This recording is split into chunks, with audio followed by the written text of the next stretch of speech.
Dear parents and students, welcome to Evergreen Guidance Coimbatore. NEET 2025 2025ல ஒரு கஷ்டமான ஒரு NEET தேர்வு எழுதியாச்சுங்க. எல்லாருக்குமே மார்க் குறைவா வரும் அப்படிங்கிற ஒரு ஃபீல் தான் எல்லாருக்குமே இருக்கு. 2024ல ஒரு ஈஸியான எக்ஸாமினேஷன், நீட் எக்ஸாமினேஷன் ஈஸியா இருந்தது. அப்போ ஈஸியா இருக்கு, இந்த வருஷம் கஷ்டமா இருக்கு. அப்போ ஸ்டூடெண்ட்ஸ் நல்லா ப்ரிப்பேர் பண்ணலையா? அப்படியெல்லாம் கிடையாதுங்க. ஒவ்வொரு வருஷமும் ஸ்டூடெண்ட்ஸ் ப்ரிப்பரேஷன் லெவல் இன்க்ரீஸ் ஆகிட்டு தான் இருக்கு. அது 2017 இருந்து நம்ம எடுத்துக்கிட்டோம்னா ஸ்டூடெண்ட்ஸோடைய நீட் பர்ஃபார்மன்ஸ் ஒவ்வொரு வருஷம் அதிகமாகிட்டு தான் இருக்கு. அப்போ ஸ்டூடெண்ட்ஸ் எல்லாம் நல்லா தான் படிக்கிறாங்க. அப்போ இந்த மார்க் குறைவா வர்றதுக்கு ஒரு காரணம் கொஸ்டின் பேப்பர் டிஃபிகல்ட்டி லெவல் இந்த வருஷம் கடினமா இருந்திருக்கு அப்படிங்கிறது எல்லாருக்குமே தெரிஞ்சிருச்சு.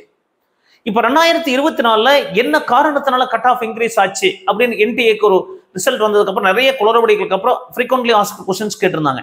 அதுக்கு என்டிஏ ஒரு பிடிஎஃப் ரிலீஸ் பண்ணியிருந்தாங்க. அதுல என்ன சொல்லியிருக்காங்க, 2024ல என்ன காரணத்தினால கட் ஆஃப் இன்க்ரீஸ் ஆச்சு அப்படின்னு சொல்லியிருக்காங்கன்னா, the cut-off scores are determined based on the overall performance of the candidate each year. அப்போ overall performance பேஸ் பண்ணி தான் இருக்க போது. The increase in cut-off reflects the competitive nature of the examination. இது ஒரு காம்படிட்டிவ் நேச்சர் ஆஃப் எக்ஸாமினேஷன் அப்படிங்கிறத எல்லாருமே புரிஞ்சுக்கணுங்க. இது எம்பிபிஎஸ் அப்படிங்கிற ஒரு காம்படிட்டிவ் ஃபீல்டு. அப்போ நிறைய பேர் ப்ரிப்பேர் பண்றாங்க. ஒரு சிவில் சர்வீஸ் எக்ஸாமினேஷன் மாதிரி இது ஒரு competitive field. Therefore, the increase in cut-off relevant to the competitive field of the examination and higher performance of the standards of the achieved by the student candidate. அப்போ இந்த cut-off அப்படிங்கிறது பர்ஃபார்மன்ஸை பொறுத்து இருக்கு. இதை நீங்க புரிஞ்சுக்கணும். அப்போ இதுக்கு என்ன மாதிரி ஒரு ஆன்சர்ஸ் கொடுத்துருந்தாங்க, 2020ல average mark out of 720 qualified, அது 720 மார்க் எக்ஸாம் வைக்கிறாங்க. இந்த குவாலிஃபைடுன்னு சொல்றாங்க இல்லையா, இந்த குவாலிஃபைடு ஸ்டூடெண்ட்ஸோடைய ஆவரேஜ் மார்க் 297 இருந்ததுங்க. 2021ல 286 ஆவரேஜ் மார்க் ஆஃப் குவாலிஃபைட். எவ்வளவு ஸ்டூடெண்ட்ஸ் குவாலிஃபை ஆனாங்களோ அந்த குவாலிஃபை ஆன ஸ்டூடெண்ட்ஸோடைய ஆவரேஜ் மார்க் மேபி ஒரு 15 லட்சம் குவாலிஃபை ஆயிருக்கலாம், ஒரு 16 லட்சம் குவாலிஃபை ஆயிருக்கலாம். அந்த மாதிரி இந்த டோட்டல் குவாலிஃபைட் ஸ்டூடெண்ட்ஸோடைய ஆவரேஜ் மார்க் 2022ல 259, 2023ல 279. இங்க பாருங்க, 2022ல இருக்கிறதுலயே லீஸ்ட் ஆவரேஜ் மார்க், அது குவாலிஃபை ஆன ஸ்டூடெண்ட்ஸோடைய ஆவரேஜ் மார்க் 259. அதே 2023ல 279, ஒரு 20 மார்க் இன்க்ரீஸ் ஆகுங்க. 2024ல பாருங்க ஒரு 50 மார்க்குங்க, அது 45 மார்க் பக்கமா இன்க்ரீஸ் ஆயிடுச்சு.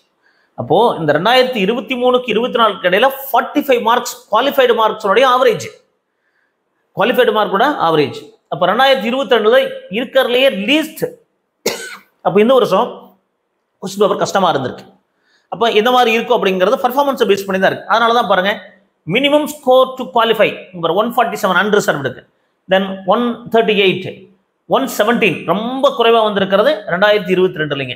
2023ல 137, 2024ல 164 ஓப்பன் காம்படிஷன் கேட்டகரிக்கு, ஜெனரல் கேட்டகரிக்கு. இங்கே எடுத்துக்கிட்டாலும் கூட 2022ல நமக்கு ரொம்ப குறைவான மார்க் வந்திருக்கு, அது பர்ஃபார்மன்ஸ் ரொம்ப குறைஞ்சிருக்குங்க.